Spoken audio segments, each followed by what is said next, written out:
Buenas tardes, muchachos. Vamos a empezar con la clase el día de hoy. Entonces, el día de ayer hemos empezado con lo que es el capítulo número 4, que es el flujo en conductos cerrados. Ayer hemos hecho una pequeña explicación sobre lo que es flujo laminar en placas paralelas y hoy vamos a pasar a lo que es flujo laminar en lo que son conductos cerrados o tuberías. Entonces, para poder hacer el desarrollo de las ecuaciones de flujo laminar en tuberías, al igual que en el caso de placas paralelas, lo que vamos a hacer es asumir de que tenemos un flujo de nuestro fluido que es completamente desarrollado, es decir, nuestro perfil de velocidades tiene la forma parabólica final. También estamos asumiendo de que el fluido es totalmente incompresible y existe un flujo permanente. Entonces, para hacer la demostración de las ecuaciones, vamos a tomar en cuenta una tubería. Esta tubería tiene un diámetro igual a D mayúscula y a través de esta tubería lo que está ocurriendo es que se está desplazando un fluido. Entonces vamos a tomar dentro de esa tubería una pequeña masa, una masa infinitesimal del fluido en el cual van a actuar diferentes fuerzas y las principales fuerzas que están actuando son las fuerzas de presión y lo que son los esfuerzos cortantes. Entonces acá tenemos el esquema de nuestra tubería y que está aquí limitado con las líneas negras. Tiene un diámetro igual a D mayúscula, el radio es igual a R sub 0. Tenemos acá en el lado derecho lo que es el flujo completamente desarrollado, ¿no? Con su perfil de velocidad en forma parabólica, y las velocidades están en función de la distancia radial R. Entonces estamos agarrando esta pequeña masa, este pequeño elemento infinitesimal, y dentro de este elemento están actuando diferentes esfuerzos, fuerzas de presión y de corte. Entonces, las fuerzas de presión que tenemos es en el lado izquierdo, tenemos lo que es el empuje hidrostático, que va a ser igual a la presión multiplicado por su área de aplicación. En este caso, si nosotros miramos de frente este pequeño elemento, lo que vamos a tener es básicamente un cilindro, ¿no? Entonces, un cilindro que tiene un radio igual a R. Entonces, por lo tanto, el empuje hidrostático va a ser igual a la presión multiplicado por su área, y su área va a ser igual a pi por el radio al cuadrado. Este pequeño elemento tiene una longitud igual a dx, entonces en esta pequeña longitud existe un cambio de este empuje hidrostático y ese cambio se va a denotar por esto de acá, ¿no? Entonces la fuerza va a ser igual a la presión más un pequeño incremento de un diferencial de presión multiplicado por su área de aplicación, que es pi por el radio cuadrado.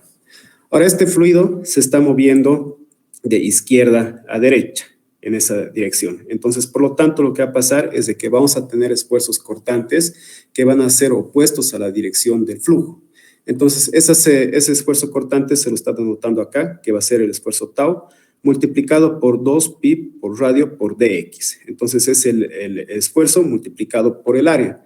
Y el área es igual a todo el perímetro del cilindro que nosotros obtenemos. Acuérdense que todo este pequeño elemento tiene la forma de un cilindro y el área de todo el exterior del cilindro es igual a 2pi por R por dx. Este elemento también tiene un peso bastante pequeñito, que va a ser denotado por el peso específico multiplicado por el volumen. Y el volumen básicamente va a ser igual al producto del área de la sección transversal, que es pi por radio al cuadrado, multiplicado por su longitud del cilindro, que es dx. Y también cabe resaltar que esta tubería está inclinada con respecto a la horizontal con un ángulo igual a θ. Al igual que en el caso de las placas paralelas, también vamos a hacer uso de este eje auxiliar, que es el eje H, que tiene la dirección de la gravedad, y de acá podemos obtener lo que es un triángulo rectángulo que más adelante lo vamos a utilizar. Entonces, hacemos lo que es la sumatoria de fuerzas. Esta sumatoria de fuerzas lo vamos a hacer en la dirección X. La dirección X es la misma dirección de la inclinación de la tubería, y lo que vamos a tener es de que las fuerzas en la dirección X tienen que sumar igual a 0. Entonces, ¿qué fuerzas tenemos? Primero tenemos el empuje hidrostático en el lado izquierdo, que es este de acá, la presión por pi por radio al cuadrado. Tenemos con signo negativo el empuje hidrostático del lado derecho, que es la presión, más un pequeño incremento de presión dP, multiplicado por su área de aplicación, que es pi por radio al cuadrado. Menos el esfuerzo cortante que está actuando a lo largo de toda la pared de este tubo pequeñito, de ese cilindro pequeñito, que es tau por 2pi por R por dx. Menos el esfuerzo del peso, tiene signo negativo porque está yendo hacia abajo, que es el peso específico por pi por radio al cuadrado por dx, y lo multiplicamos por seno de teta para obtener su componente en la dirección del eje x. Entonces, todas estas fuerzas tienen que sumar igual a 0. Esta es nuestra ecuación número 12. Ahora, si hacemos zoom a esta parte de acá, lo que vamos a tener es este triángulo rectángulo, donde tenemos el ángulo de inclinación teta, un cateto opuesto que es dh y la hipotenusa que la tomamos igual a dx. Entonces, de acá podemos decir que seno de teta es igual al cateto opuesto dh dividido entre dx. Entonces, esta relación de seno de teta la podemos reemplazar en lo que es la ecuación número 12, es decir, en esta parte de acá. Y a su vez lo que vamos a hacer es dividir cada término de la ecuación entre pi por r, porque si se dan cuenta, todos los términos de la ecuación están siendo multiplicados por pi por r, y en algunos casos por pi por r al cuadrado. Entonces tenemos acá, hacemos el primer reemplazo de seno de teta, que es igual a dh entre dx, y pasamos a dividir todos los términos entre pi por r. Entonces, de la división, lo que obtenemos es esta ecuación que nos dice que menos el diferencial de presión, el incremento de presión, multiplicado por el radio, menos el esfuerzo cortante tau por 2 veces dx, menos el peso específico multiplicado por el radio de nuestro elemento pequeño, multiplicado por dh, tiene que ser igual a 0. Si ordenamos esta ecuación, podemos tener esta forma que nos dice que 2 veces el esfuerzo cortante por dx es igual al negativo de este diferencial de presión multiplicado por el radio del cilindro, menos el peso específico por r por dh. Entonces, podemos hacer lo mismo que en el anterior caso. Tenemos acá lo que son los diferenciales de presión y acá lo que es el diferencial de h. Podemos hacer una especie de factorización y lo que vamos a tener es de que en el lado derecho va a quedar de esta forma, menos el radio del cilindro multiplicado por el diferencial de la presión más el peso específico multiplicado por h. Si despejamos de esta ecuación el esfuerzo cortante tau, lo que vamos a tener es que tau es igual a menos r medios multiplicado por el diferencial de la presión más peso específico por h entre dx. Esta es nuestra ecuación número 13. Ahora, el esfuerzo cortante en un flujo unidimensional se lo puede escribir de esta forma, donde tau es igual al negativo de la viscosidad dinámica o absoluta multiplicado por el gradiente de velocidades en dirección del eje R. Esa es la ecuación 14. Y lo que vamos a hacer acá es también hacer una aclaración. El esfuerzo cortante siempre es una cantidad positiva, pero tenemos que ingresar un signo negativo de tal forma de que podamos cumplir que este gradiente de velocidades se vuelva negativo. Entonces, simplemente por convención, para hacer cumplir este gradiente de velocidades negativo, estamos ingresando este signo negativo. Entonces, podemos combinar las ecuaciones 13 y 14, y lo que vamos a tener es que estamos reemplazando en el lado izquierdo lo que es el esfuerzo cortante, que es igual al negativo de la viscosidad, multiplicado por el gradiente de velocidades en dirección del radio, va a ser igual al negativo de R medios, multiplicado por el diferencial de la presión más peso específico por H entre dx. Ambos lados de la ecuación están siendo multiplicados por menos 1, entonces lo que vamos a tener es esto de acá, du entre dr, es decir, el gradiente de velocidades, y también estamos multiplicando o dividiendo ambos lados de la ecuación entre lo que es la viscosidad dinámica, de tal forma que acá se simplifica, y va a aparecer dividiendo en el lado derecho. Entonces lo que tenemos en el lado derecho es el radio entre 2 veces la viscosidad, multiplicado por d de la presión más peso específico por h entre dx. Esta es nuestra ecuación número 15. Ahora, esta ecuación 15 se la puede integrar y una vez de que hacemos la integración, lo que vamos a hacer es obtener una distribución de velocidades. Entonces, la distribución de velocidades en una tubería para flujo laminar va a estar dado por esta ecuación, que nos dice que la velocidad U en cualquier parte de nuestra parábola va a ser igual a R cuadrado entre 4 veces la viscosidad dinámica, multiplicado por el diferencial de la presión más peso específico por H entre dx. Y aquí obtenemos un valor igual a A, que se proviene de la constante después de la integración. Entonces, en esta ecuación 16, A es la constante de la integración, y lo que vamos a hacer ahora es asumir que la velocidad es igual a 0, y el radio va a ser igual al radio de la tubería. Entonces, asumiendo este par de puntos, estos valores de este par de puntos, lo que vamos a hacer es determinar el valor de la constante A. Entonces, lo que va a pasar es de que la constante A va a ser igual al negativo del radio de la tubería al cuadrado entre 4 veces la viscosidad, multiplicado por el diferencial de presión más peso específico por H entre dx. Esta es la ecuación número 17 que nos está dando el valor de la constante de integración A. Ahora esta constante de integración se la reemplaza en la ecuación número 16. Y finalmente lo que vamos a tener es nuestra distribución de velocidades.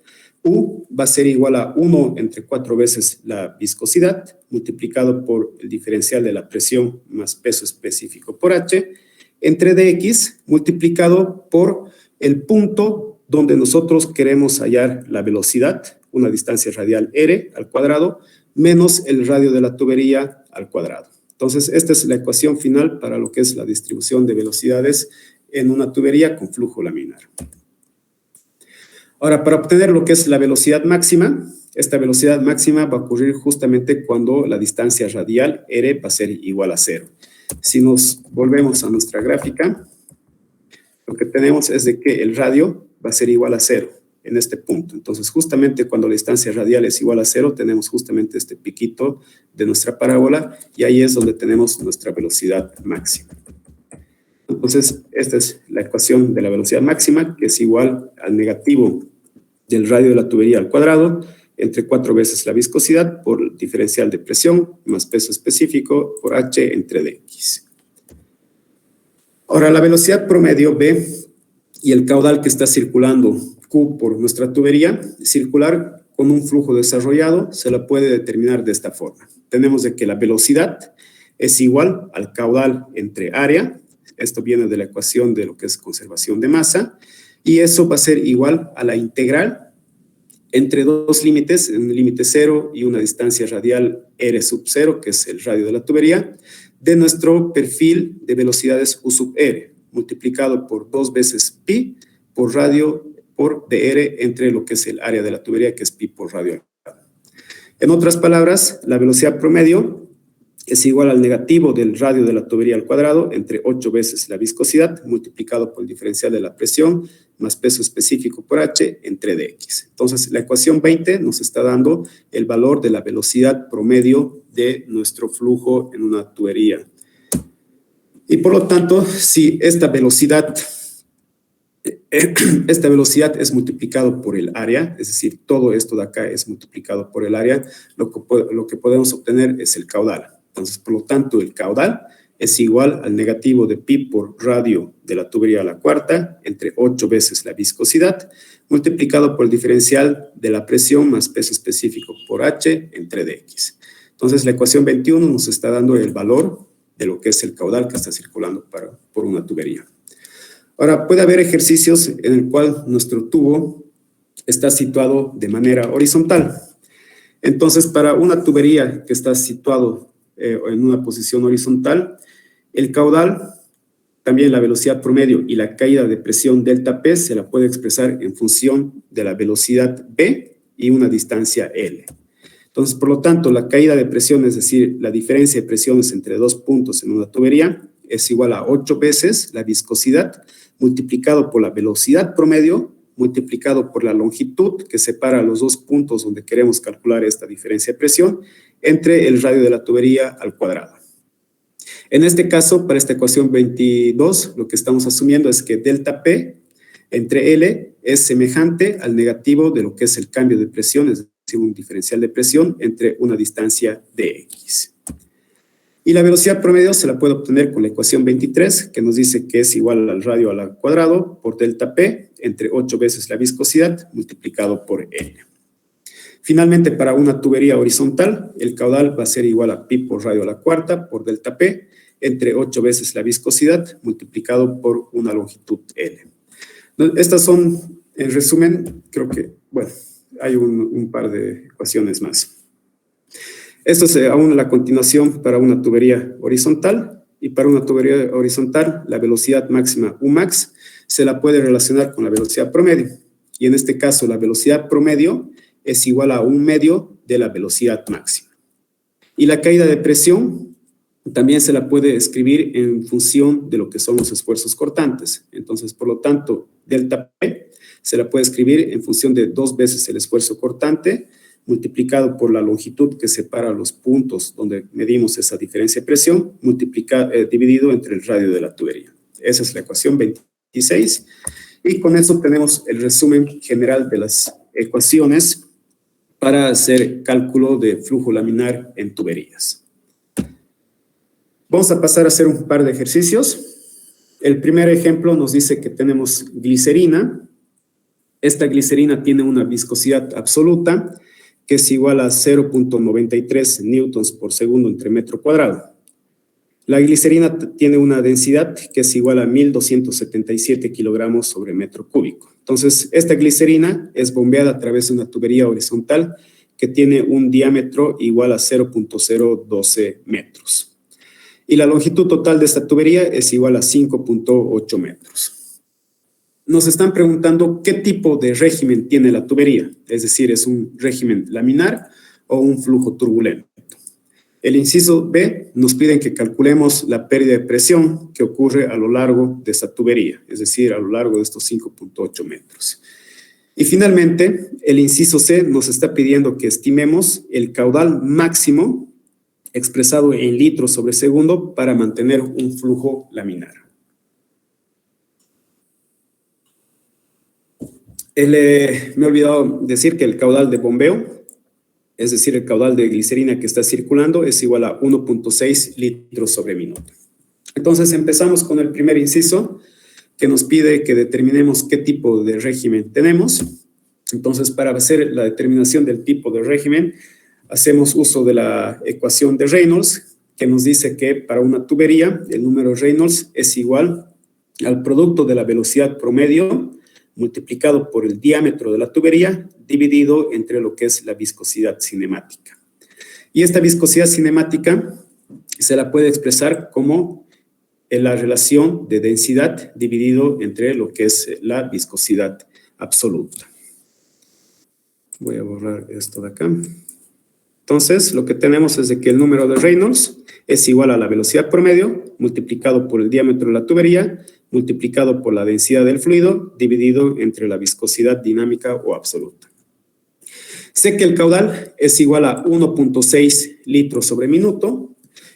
No es una unidad estándar, entonces lo que queremos es transformar a metros cúbicos sobre segundo. Entonces lo que hacemos es primeramente decir que en 1000 litros tenemos un metro cúbico, simplificamos las unidades de litro y en un minuto tenemos 60 segundos.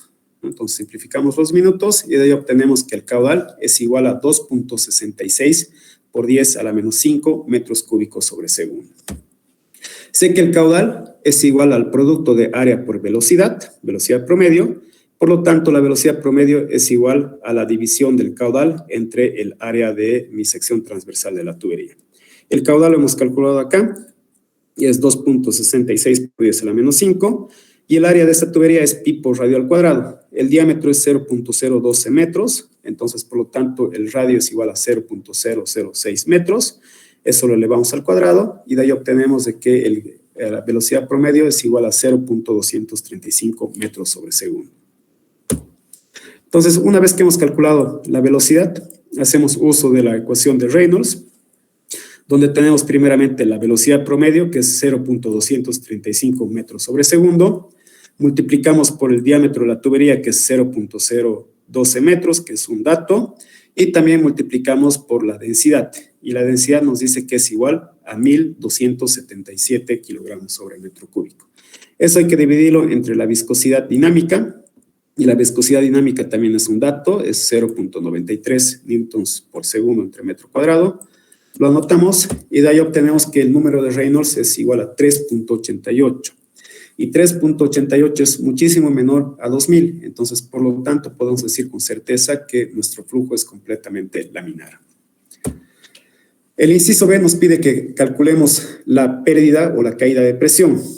Entonces, en este caso, podemos ver de que nuestra tubería está completamente horizontal y está dentro de un flujo laminar, entonces podemos hacer uso de las ecuaciones de la diapositiva anterior. Entonces, eso nos indica que la caída de presión es igual a 8 veces por la viscosidad, multiplicado por una velocidad promedio por L entre el radio de la tubería al cuadrado. Tenemos todos los datos. La viscosidad dinámica es 0.93, la velocidad promedio la hemos calculado acá, que es 0.235, la longitud es un dato, es esta de acá, 5.8 metros, y el radio de la tubería es 0.012 entre 2, es decir, 6 por 10 a la menos 3, y eso lo elevamos al cuadrado. De ahí obtenemos de que la caída de presión es igual a 281.686 newtons sobre metro cuadrado. Finalmente, el inciso C nos pide que calculemos el caudal máximo que puede circular por esta tubería en litros sobre segundo para que mantengamos un flujo laminar. Entonces, yo sé que para tener un flujo laminar, el número de Reynolds tiene que ser menor o igual a 2000. Y sé que mi ecuación de Reynolds es esta de acá. Entonces, voy a utilizar el límite superior para tener un flujo laminar que es igual a 2000. Entonces, el número de Reynolds, R sub E, es reemplazado por este límite máximo superior que es igual a 2000, y eso lo igualamos a lo que es la velocidad, en este caso una velocidad máxima que nos va a dar un caudal máximo, multiplicado por el diámetro de la tubería, por la densidad, entre la viscosidad de nuestro fluido. En este caso, tenemos en el lado izquierdo se mantiene el número Reynolds, en el lado derecho lo mantenemos la velocidad máxima como incógnita, tengo como dato el diámetro de la tubería que es 0.012, tengo el dato de la densidad que es 1277 kilogramos sobre metro cúbico, y finalmente también tenemos como dato 0.93 que es la viscosidad dinámica o absoluta. Entonces, de esta ecuación despejamos la velocidad máxima que es igual a 121.38 metros sobre segundo. Entonces, con esta velocidad máxima puedo hallar lo que es el caudal máximo que puede circular por esta tubería para mantener un flujo laminar. Entonces, el caudal máximo es igual al producto del área de la sección transversal de la tubería multiplicado por la velocidad máxima. En este caso, el área de la tubería es pi por radio al cuadrado, es decir, pi por 0.006 al cuadrado, multiplicado por la velocidad máxima que le hemos hallado acá. Y de ahí obtenemos de que el caudal máximo es igual a 1.37 por 10 a la menos 2 metros cúbicos sobre segundo. Pero nos está pidiendo que lo expresemos en unidades de litros sobre segundo. Entonces, simplemente acá, este caudal lo multiplicamos por 1000 para transformar a litros, y de ahí obtenemos que el caudal máximo es igual a 13.7 litros sobre segundo. ¿Consultas sobre este ejercicio?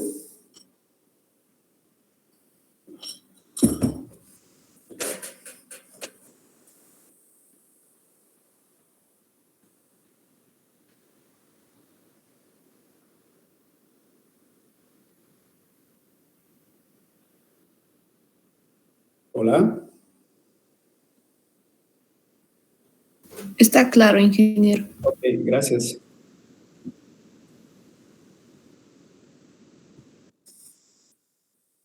Entonces, vámonos a este otro ejercicio. Y con eso acabamos la clase el día de hoy.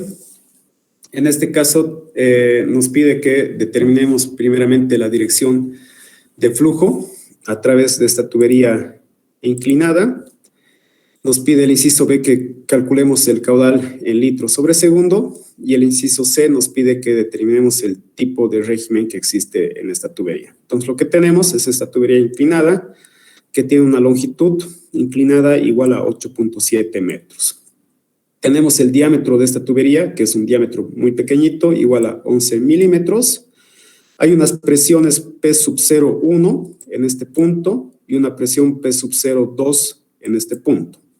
Y tenemos sus valores. P sub 0,1 es igual a 250 kilopascales y P sub 0,2 es igual a 370 kilopascales. Tenemos esos dos datos. La diferencia de alturas entre el punto 1 y el punto 2 es igual a H, donde H es igual a 4.3 metros. Tenemos el peso específico del fluido, eso debería ser N mayúscula, que es igual a 7.550 newtons sobre metro cúbico, y también tenemos lo que es la viscosidad absoluta, que es 0.041 kilogramos metro segundo. Entonces, primero empezamos con la dirección de flujo. Y para poder determinar lo que es la dirección de flujo, lo que tenemos que entender es de que el flujo va a ir desde un punto que tiene una presión más grande, es decir, desde un P1 a un P2, que tiene una presión más pequeña.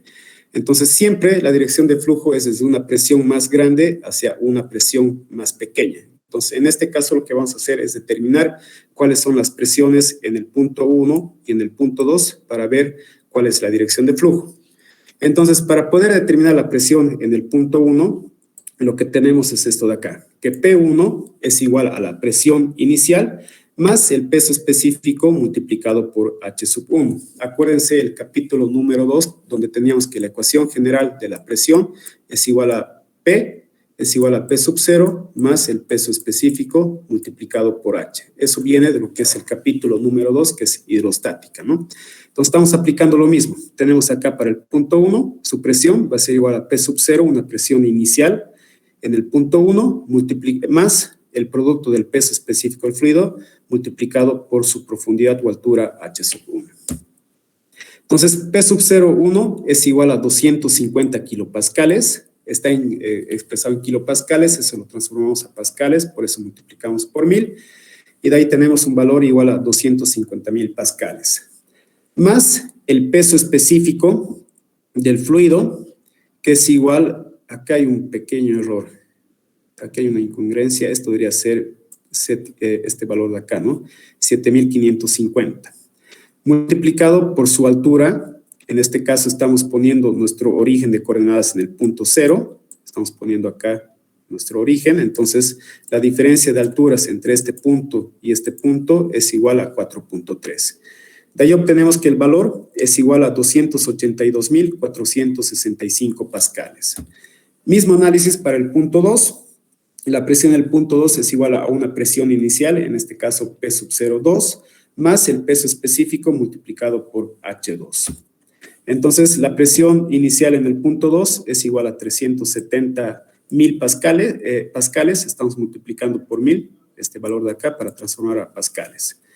Multiplicado por el peso específico. Este peso específico debería ser este de acá, por si acaso, el que nos están dando en los datos, multiplicado por su altura. Y en este caso estamos poniendo nuestro sistema de referencia, nuestras coordenadas acá.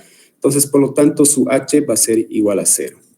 De ahí obtenemos de que P sub 2 es igual a 370,000 pascales. Entonces, 370,000 pascales es mayor a 282,465 pascales. Entonces, por lo tanto, la dirección de flujo va a ser desde el punto 2 hacia el punto 1, debido a que la presión en este punto es mayor y la presión en este punto es menor. Por lo tanto, el flujo siempre va a ir desde un punto de mayor presión hacia un punto de menor presión. Entonces, lo que tenemos acá es de que nuestro flujo está yendo en esa dirección.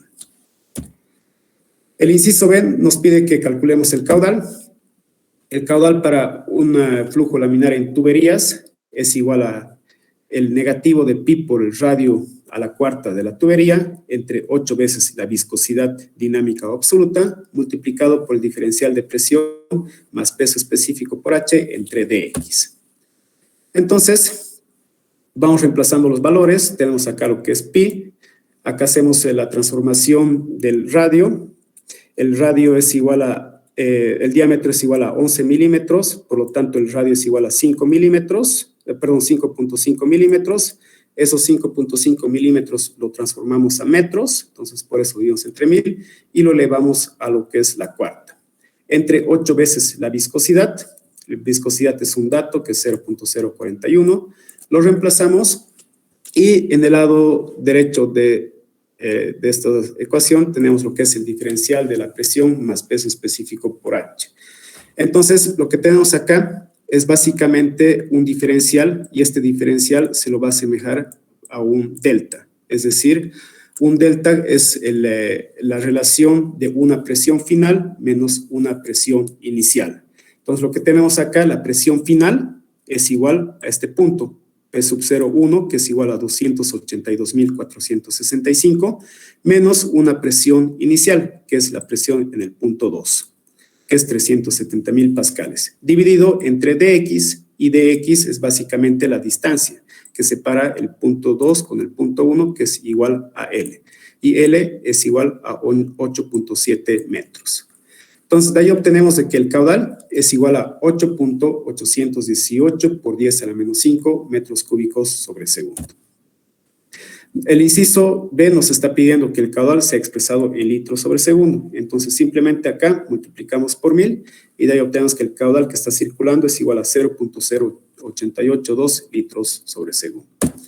Finalmente, nos piden que verifiquemos el tipo de régimen, si es laminar o turbulento. Hacemos uso de la ecuación de Reynolds, que es igual a la velocidad promedio, multiplicado por el diámetro, multiplicado por la densidad, dividido entre lo que es la viscosidad dinámica o absoluta.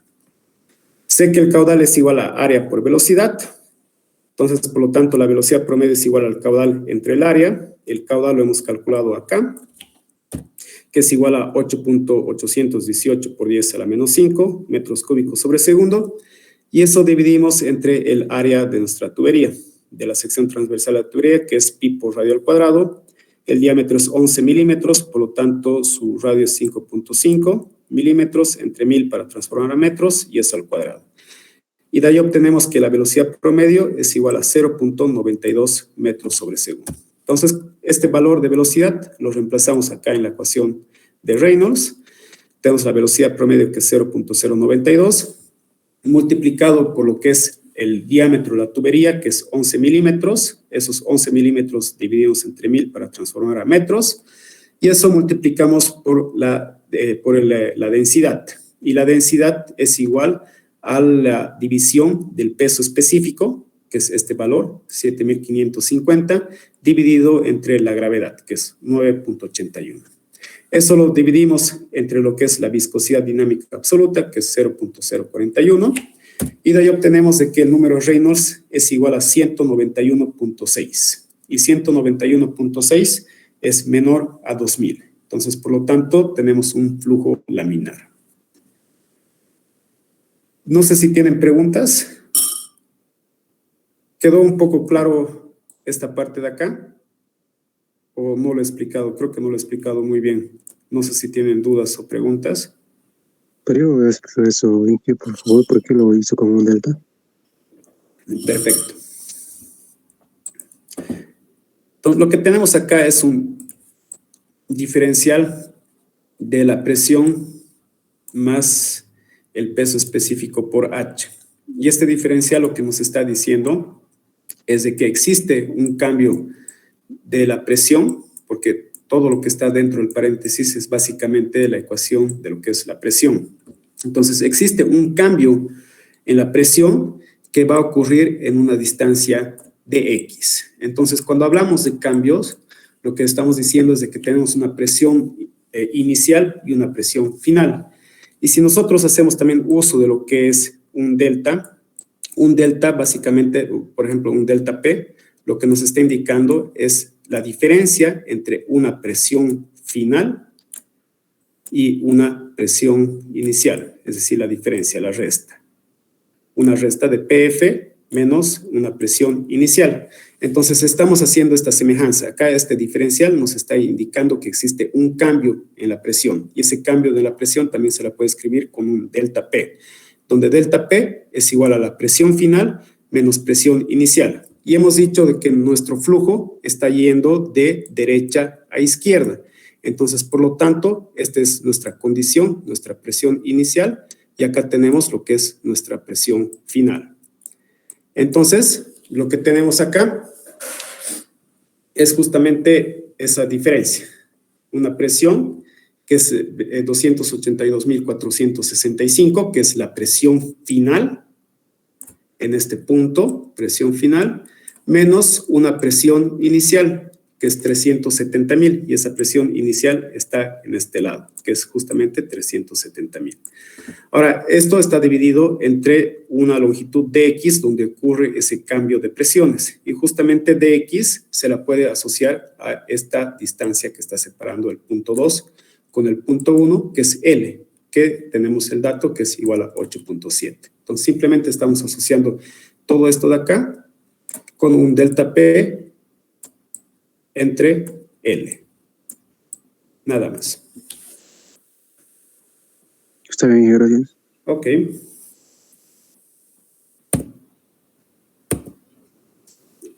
Bueno, entonces la siguiente diapositiva que está en su PDF es un ejercicio cortito donde lo tienen que resolver y ya hemos dado algunos ejercicios en el capítulo número 3, entonces esto viene a ser parte de lo que es la práctica número 2 y vayan resolviéndolo y lo tienen que subir eventualmente en lo que es la plataforma. Entonces, el día lunes, ¿en qué hemos quedado para la visita al laboratorio? Muchachos.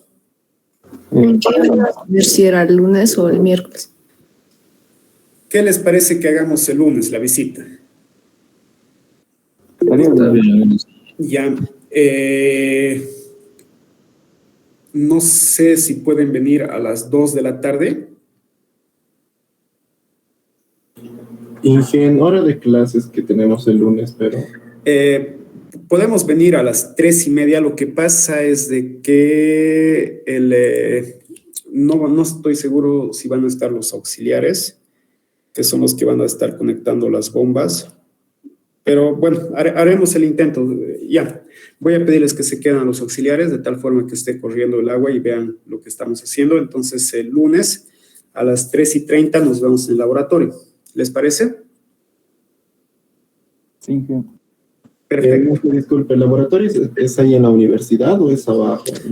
Es ahí abajo, lejos. Es por la Tamborada, kilómetro 4.2, por el Politécnico. Si entran a su Google Maps y ponen laboratorio hidráulica, ahí está justamente la ubicación. Es por la avenida Petrolera, si no me equivoco, ¿verdad? Exacto. Kilómetro 4.2 y de ahí hay que entrar unas 5, 6 cuadras hacia lo que es el oeste, más o menos. Está bien. ¿Ya? Entonces, nos vemos el lunes, muchachos, conmigo acá en el laboratorio.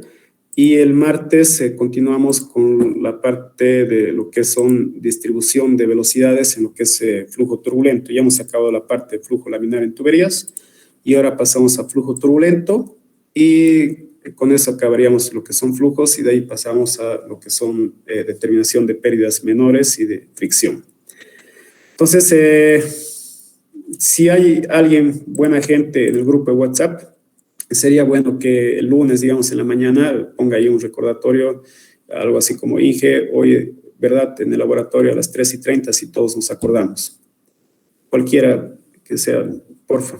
Ya en el grupo de WhatsApp lo publican el lunes.